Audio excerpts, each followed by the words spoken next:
It's the Sittin Sportside podcast, exclusively on 1045theteam.com. And welcome into the Sittin Sportside podcast preview of the NFC South Division. All the other podcasts we have up so far on youtube.com/team1045, and eventually you can find all of the divisions up there and hear what we have to say, about your favorite teams. In this podcast, we'll preview like I said, the NFC South, and this could be a tough one. Cody, a tough division to preview per se. A lot of good teams in. You have the defending NFC champion, the last two NFC champions, the Carolina Panthers, and of course last year's Atlanta Falcons. Who do you like, though, to come in fourth place? So I guess who do you dislike to come in fourth place? This is really tough because I actually want them to have a really good season. But I think it's still the New Orleans Saints. And it's hard to say that because Sean Payton's fighting for his job. This was a guy who won a Super Bowl with this team and all of a sudden had the bounty scandal, ended up being suspended. And now I think a lot of people thought that he would be really, really successful when he came back. The problem was they just didn't have a defense. They had much offense as you could ask for, but the defense couldn't hold up, and that's why Drew Brees and the Saints offense was basically asked to score 35-plus points every single game. And you look at the weapons that they've got. Yes, they add Adrian Peterson, who I think can have another good year with New Orleans. But Willie Snead is suspended now, and he was your best wide receiver option going into it. You lose Brandon Michael Cooks. Thomas was the best wide receiver option. Man, we talked about this beforehand. Okay, okay, so Michael Thomas or Willie Snead was going to be your best option. There's no or there. There's no or there. You lose Brandon Cooks to the Patriots. Your defense looks probably the best that it's been in the last few years, but look at who you're playing against. You got to go up against the Tampa Bay Buccaneers, who have had a pretty decent year the last few years. The Carolina Panthers, and if healthy, Cam Newton's as dangerous as they come. And then the defending NFC champions in the Atlanta Falcons. I hate to break it to them, but I think it's going to be another rough year for the New Orleans Saints, as much as I love Drew Brees and company. I wish I could disagree with you, just like you said that. I mean, we're kind of both on the same page here. Because, listen, I heard what you said opening this podcast, and I'm like, I'm not gonna pick that. I think this is the team that's gonna come in maybe third, maybe even second in this division. And then I look at the rest of the division and I say, well, no, I think they're going to be good. And they could be pretty good too. Oh, that's an underrated team right there. So I love the addition of Adrian Peterson. The rookie Alvin Kamara will be a huge part of them, something that they haven't had since they let go of Darren Sproles, I personally believe. So that could be a huge level this offense could get to. I love Michael Thomas and Ted Ginn. I think could be a big part of the team, even with Willie Snead suspended. Brandon Coleman showed flashes last year. And, of course, Sean Payton can make any wide receiver kind of look real good with Drew Brees at the helm.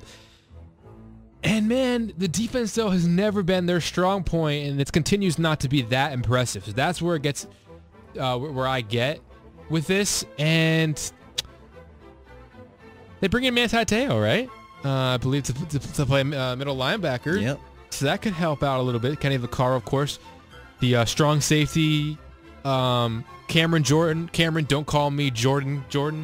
Cameron. That was Cameron Jordan. Don't totally call me fair. Jordan Cameron. Yeah, there you go. There you go. Thank you. I Lord. appreciate it. See, I threw it up. You slam dunked it. No, but I think New Orleans Saints. I think the Saints will be a team that, unfortunately, won't be. No, I had to pick a fourth place team. That's who I'm picking. They won't be as good as people think they should be. Right, and like you said, maybe Sean Payton will finally get axed. That'd be insane.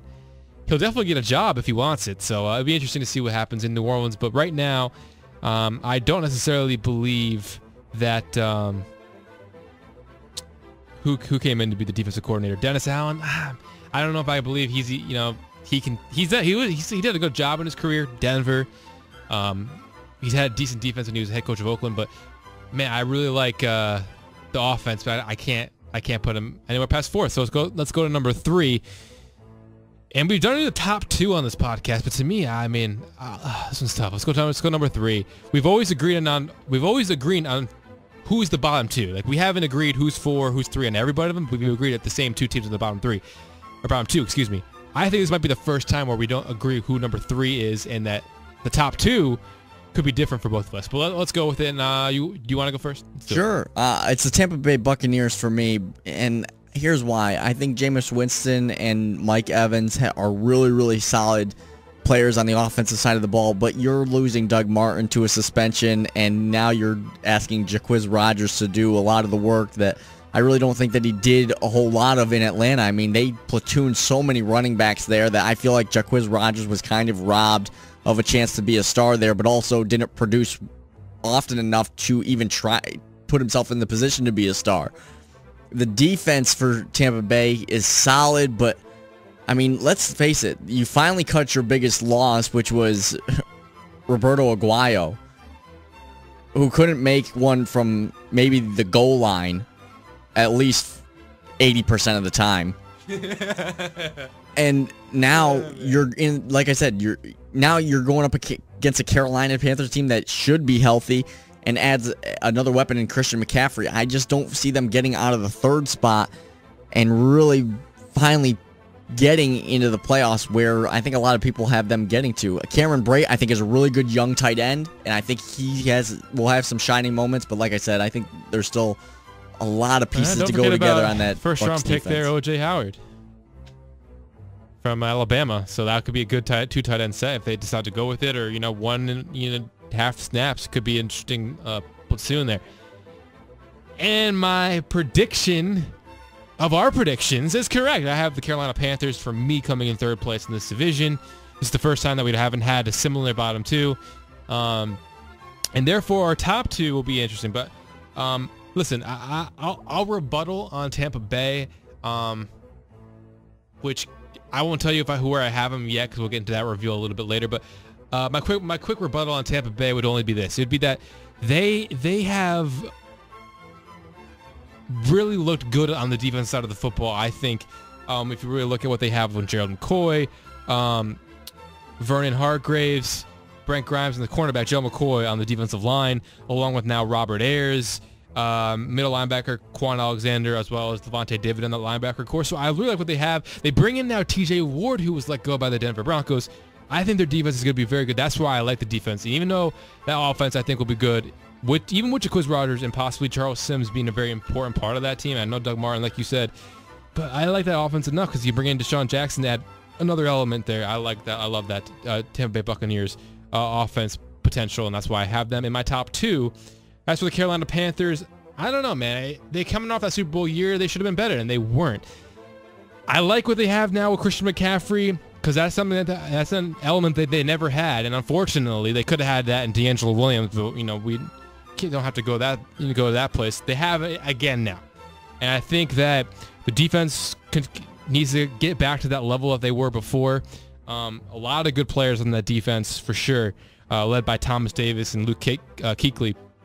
But my man Craig Olsen, G-Reg, I love him at the TE slot on the offense, Kelvin Benjamin and Devin Funchess, but I think that there's going to be still that element of maybe not being able to finish out ball games and technically and just win in the final minutes could potentially hurt this team. I think that Tampa Bay and Atlanta are just a little bit better in my mind than the Carolina Panthers. That's why I have them in third place. And that leads us to our top two, and this is a little different for us. So here it is. Our top two, this is how we're going to reveal the top two, or our top teams now. We have the Atlanta Falcons are the only ones that we have in common. So I'm going to ask you right now, is the Atlanta Falcons your top team? And I'll let you know if the Atlanta Falcons are my top team in this division. And I'm going to count it down. 3, 2, 1. Yes, the Atlanta Falcons are my team in this division. Come on. You got what? Matty Ice, who has been as consistent a quarterback as you could have asked for. I think I blew that. I think I was trying to say, that's it. I think I was going to say yes, and I said no. Little fool's gold right there. But look at this. No, I'm agreeing with you. I agree with you. It's yes. It's yes. Can we do that again? 3, 2, 1. Yes.